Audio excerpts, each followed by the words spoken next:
Now, if we do want to dive into some deliberately ambiguous aspects of Silent Hill 3 and what they mean, then I think a great place to start is the confession booth.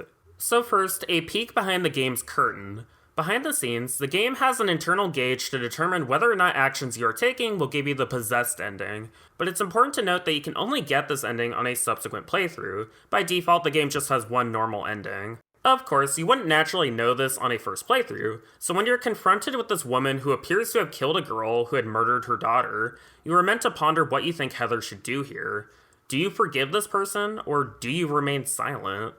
Heather literally is the mother of God in the religion, so she does have the authority to forgive someone or not if she wants, if we view things from that perspective. On the flip side, however, this woman killing someone out of revenge is a direct mirror to Heather's current situation. While Heather has a more natural inclination for violence, she is still a kid and she doesn't know the world the way an adult would.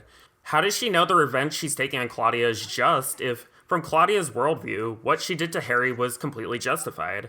How do you reconcile these different perspectives, trying to remain empathic to other people even as they do harmful things to you personally? These are all very complex questions the narrative is grappling with, and you get to choose how you want to interpret this from whether or not you choose to forgive this woman.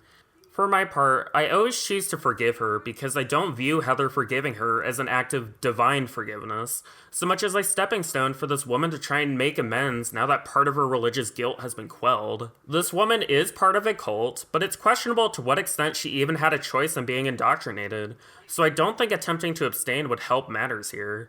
At the same time, I can completely understand a perspective where you choose to say nothing, because while this woman's situation is sad, it is also not necessarily Heather's responsibility to be the judge on whether or not she does deserve forgiveness, since after all, she lacks full context and ultimately can't be the one who causes change. All this from a completely optional scene that is not required at all to beat the game. It's pretty great.